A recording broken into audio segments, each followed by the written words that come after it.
지금 대정부 질의와 답변이 이어지고 있습니다.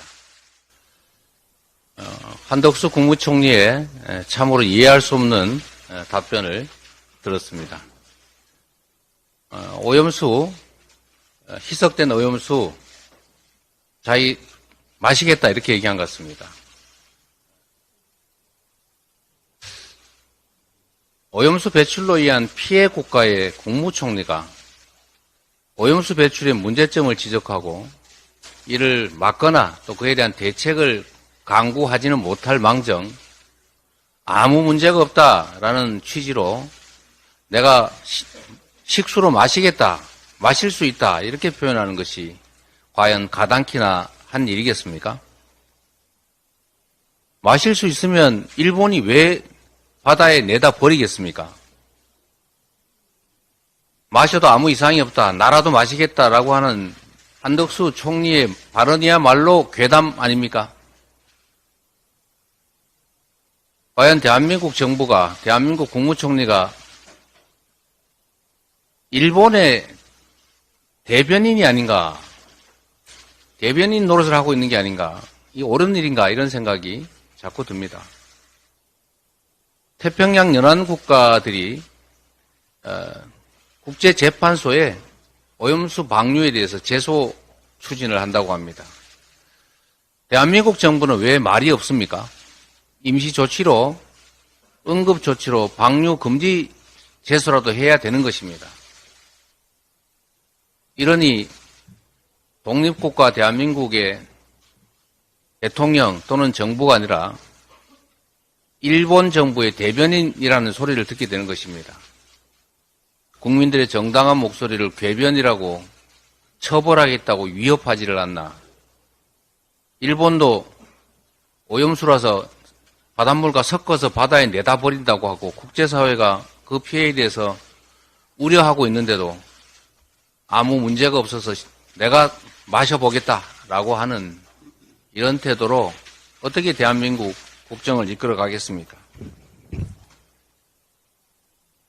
경제가 계속 나빠지고 있습니다. 경제가 나빠지면 가계, 기업, 정부 이 3개 경제 주체 중에 정부의 역할을 늘려야 하는 것입니다. 그게 바로 정부의 재정이 해야 할 일입니다.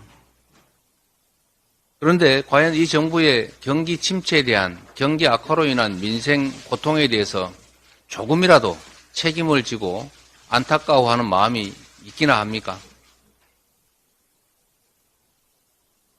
김기현 여당 대표께서 비공개로 자꾸 저를 만나자고 하다가 공개적으로라도 만납시다라고 했더니 TV 토론하자고 주장하더니 지금은 꽁 구워 먹은 소식입니다. 경제 얘기를, 민생 얘기를 해야 합니다. 만나서 사진 찍고 아무도 안 보는 데서 밥이나 먹고 소주나 나누자는 그런 정신으로 어떻게 대한민국 국정을 이끌어 가겠습니까? 지금 당장이라도 추경을 어떻게 할지, 경제를 어떻게 살릴지, 정부의 역할은 무엇인지, 전세 사기는 어떻게 대응할 것인지, 앞으로 다가올 대출 만기 문제는 어떻게 할 것인지를 논의해야 합니다. 누가 그렇게 말했습니다. 바보야. 문제는 경제야. 먹고 사는 문제만큼 중요한 게 어디 있습니까? 자꾸 정쟁으로 끌고 가고 야당 발목 잡고 야당 흠집내고 국민들 협박할 것이 아니라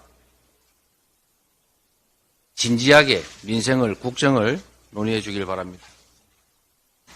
세계 경제가 기지개를 켜지만 대한민국 경제는 중병이 들고 있습니다. IMF, OECD, 세계은행 이런 주요 기관들이 세계 성장률 전망을 잇따라 상향하는데 유독 대한민국만 역주행 중입니다. OECD가 이렇게 발표했습니다. 세계 경제는 개선되고 있지만 한국 경제는 둔화하고 있다라고 공개 우려를 표명했습니다. 우리 경제가 침몰 직전입니다. 심화되는 경제 위기 상황에서는 정부가 앞장서서 소방관 역할을 하는 게 상식입니다.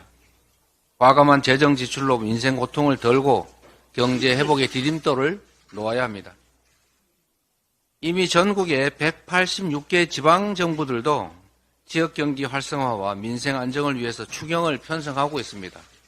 그런데 중앙정부는 뭘 하고 있습니까? 경제 회복의 마중물을 하루라도 빨리 부어야 됩니다. 민생 살리기, 경쟁의 회복을 위한 추경론이 정부 여당에 다시 한번 촉구합니다. 이를 위해서 야당들 간의 공식 협의도 제안드립니다. 그리고 김기현 대표님도 추경과 관련해서 굳이 원하시니 비공개로 소주 마시면서라도 만나서 얘기하고 싶습니다. 대신에 의제는 술 얘기, 밥 얘기가 아니라 추경 얘기라야 합니다. 국가재정의 주인은 국민이지 기재부가 아닙니다. 관료의 숫자 노림이 아니라 민생 경제를 금과 옥조로 여겨주시길 다시 한번 당부드립니다. 윤석열 정권이 민심의 경고와 우려에도 불구하고 언론 장악을 강행할 태세입니다. 이동관 특보에 대한 의혹들이 날마다 고구마 줄기처럼 쏟아지는데도 개의치 않는 모습입니다. 학폭 은폐 의혹을 둘러싼 증언이 줄을 잇고 있고 거기다가 농지법 위반 외압 의혹까지 터졌지만 정권은 눈과 귀를 틀어막고 있습니다. 국민이 뭐라 하든 내 마음대로 하겠다는 오만함 그 자체입니다. 독불장군 대통령의 우이독경 정권이라는 비판을 피하기 어렵습니다. 여론 간보기를 중단하고 언론 장악 음모 포기하시기 바랍니다. 과거의 언론 탄압 전력, 자녀 학폭 은폐 의혹, 농지법 위반까지 이동관 특보는 이미 국민검증 삼진아웃입니다. 국민검증 삼진아웃. 가장 중립적이고 공정해야 할 방통위원장 자리에 가장 부적합한 인사입니다. MB정권 시절에 이동관 특보가 진두지휘했던 언론 탄압으로 고 이용마 기자를 비롯해서 많은 언론인들이 고통받았습니다. 이 특보의 방통위원장 지명 강행은 언론 자유의 사망 선고가 될 것입니다. 민심은 이미 이 특보에 대해서 부적합 판단을 내렸습니다. 이동관 특보를 윤석열 정권의 괴벨수로 만들겠다는 그런 망상 포기하시기 바랍니다. 대통령은 이 특보의 방통위원장 지명 의사를 접어야 합니다. 언론을 겁박했던 MB 정권이 어떤 말로를 겪었는지 명심하시기 바랍니다. 이상입니다.